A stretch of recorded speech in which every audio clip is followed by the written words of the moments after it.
Hello, I'm Melanie. Today I want to be talking to you about making a pattern, a shirt pattern, and also leggings. Those are common things that everybody likes wearing. We wear most of the time if we have the option to, and they're super simple to make.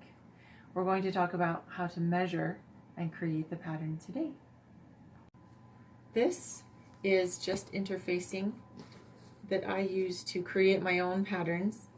It doesn't have glue on either side, which is important because if you need to steam it just a little bit to make it flat after it's been folded, it's not going to be glued to anything.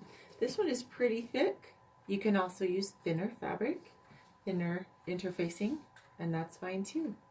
You can also use newspaper, spare parts of other fabrics that you have lying around. It really doesn't matter. What I like about interfacing is I can pin it many times and it doesn't rip or get holes in it because it's made to be durable. To take a proper measurement of a chest, your subject needs to have their arms out just a little because it does spread your shoulder blades in the back, and that way it doesn't feel too tight when it's created. You're going to measure straight across the chest and meet in the middle. That way you get the biggest and fullest part of your chest, and so when you make the shirt it's not super snug. So the chest measurement is directly over your shoulder blades and forward. The next measurement would be the waist, which is pretty obvious, but we're going to measure that over her belly button, and that is the proper natural waist. Now with most of our shirts that we create, we want them longer, so I'm going to have her move her hands there, and you would measure for hips. You would measure over the widest part of her hip and her back side and meet in the front, and that is how you measure the chest, waist, and hip measurements. Another measurement that I really like when I'm making t-shirts especially is what I call shoulder to shoulder. I don't know the exact technical term of it, but that would be this seam on this shoulder to this seam on this shoulder, straight across. That way when I fold the pattern piece, when I make it, it's going to show half of the shirt, and I want to know exactly how wide to make it, not just the overall measurement. And the last would be how long to make the sleeve. This sleeve is a short sleeve.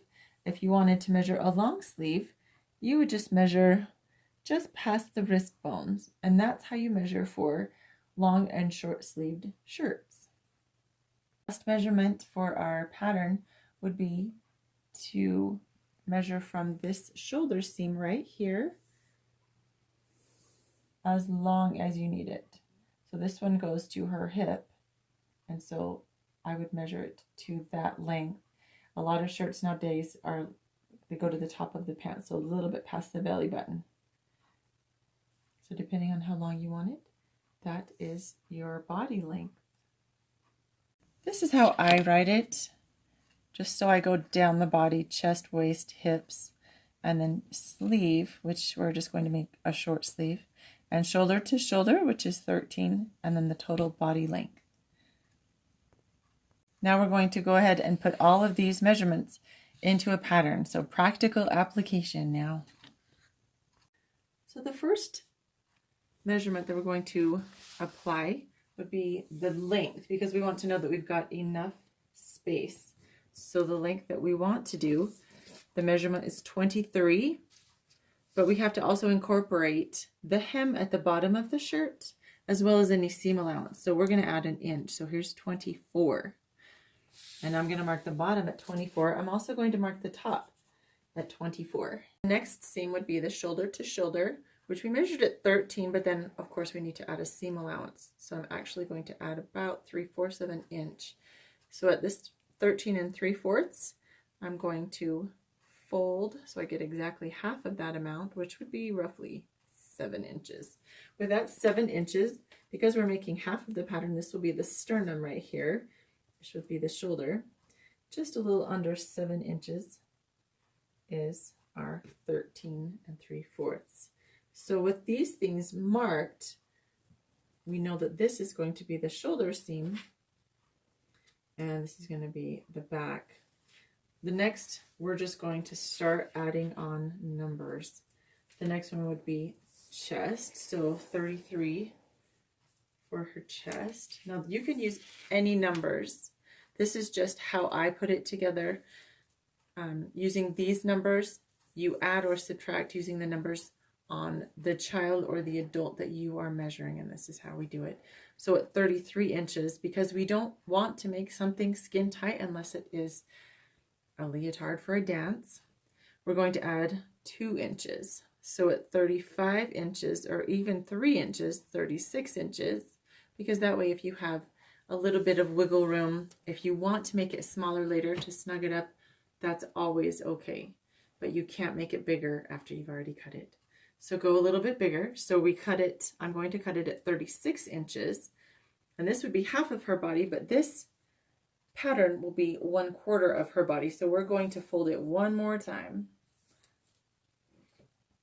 And that would put us at 9 inches. So if you want to be really cool and just do your math, you don't have to fold it like this.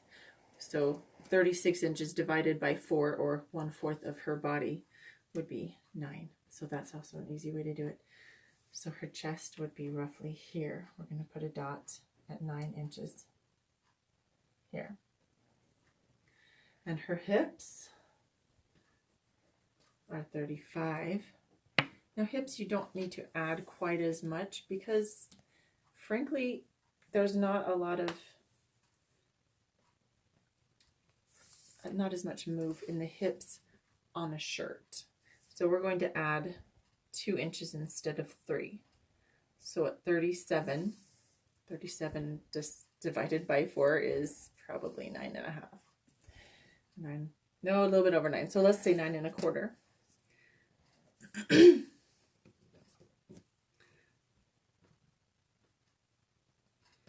So since this is at the closer to the bottom where our hips are, we're putting it closer. Now her waist is 27. She's got a cute little waist. So we're going to add 2 inches to the waist as well. And that would be 7. Because I divided by 4. Super cool. But we don't necessarily want to have a big dip right here. So I'm going to show you how we get around that too. Now, if we're coming back up here, we're going to measure roughly, we're done measuring. We've got our dots on the paper. I'm going to make a shoulder seam roughly here. But when you make the front and the back, they will look different.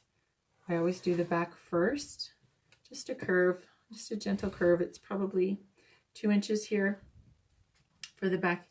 You don't really need a lot for the back because a higher back doesn't irritate you where a higher front rubs on your neck, and that's annoying. So we know that this is our shoulder seam right here because we marked that. So adding 3 or 4, this is 3.5 inches. That's plenty for a shoulder seam for a teenager or a youth. A child is probably even 2 inches for a small child. And then just add it. A great way to tell is to look at an existing shirt to see how wide that is.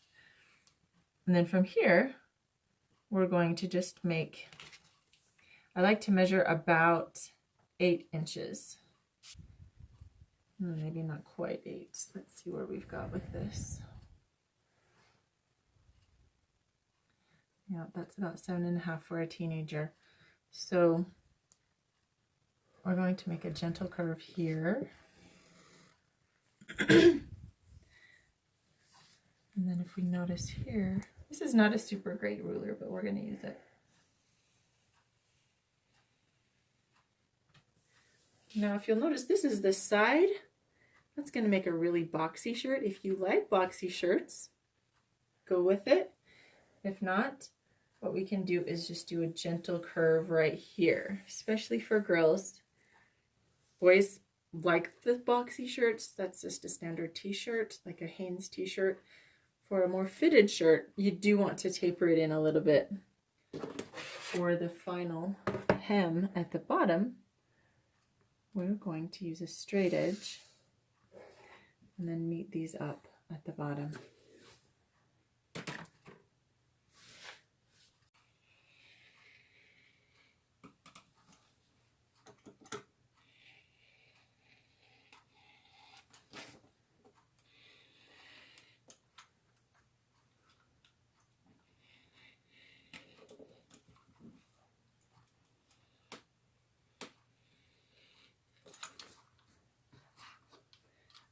And on here, I'm going to write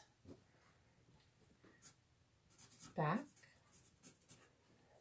And I'm actually going to label it Youth T-shirts because I make a lot of patterns and I don't want to pull it out and say, I can't remember what this is for. Is this a dress or is this a sweatshirt? And I'm going to label it small because that is about the measurements of a size small that you would purchase in the store. Another mark I'm going to make on my pattern is one that looks like this. And these are on commercial patterns as well. This is actually the fold line. This indicates that you place this side of the pattern on the fold of the fabric. Another mark, if you choose to, which I don't usually anymore, but you're going to do the stretch line, meaning the stretch, because this is a t-shirt, the stretch will need to go this way, also indicating that you need to use a knit fabric for this pattern. For the front of the pattern, I'm going to trace this exactly as it is, and the only alteration would be here at the top. I'm going to trace it here at the top exactly as it is. However, I'm going to alter it when I move it.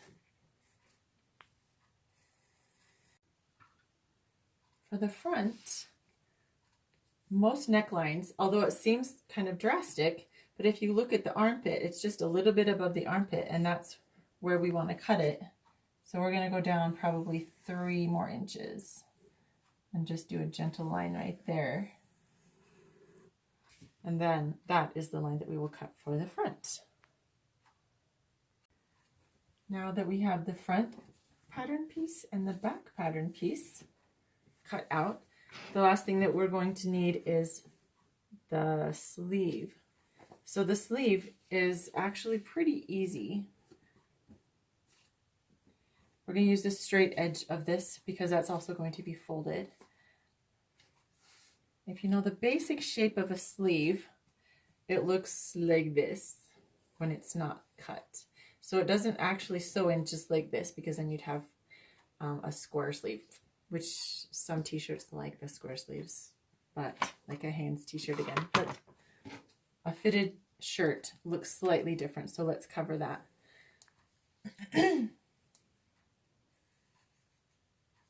So I'm going to follow this to there.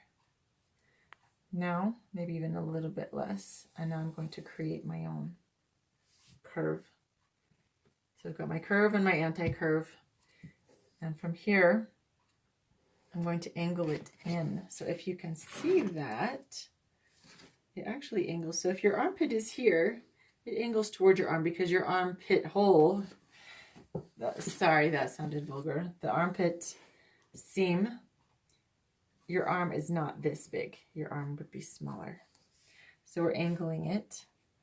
You can either do straight across, or if you want a little bit more fancy, you're going to angle it just a little, just round it a little, and that way it fits a rounded body since we are not square. We're going to go like this again on this piece, and I'd fold. I'm also going to write sleeve, youth t-shirt. I'm also going to write cut 2 on fold. So when we sew this, it's going to look like this. It will be a 3D for your arm.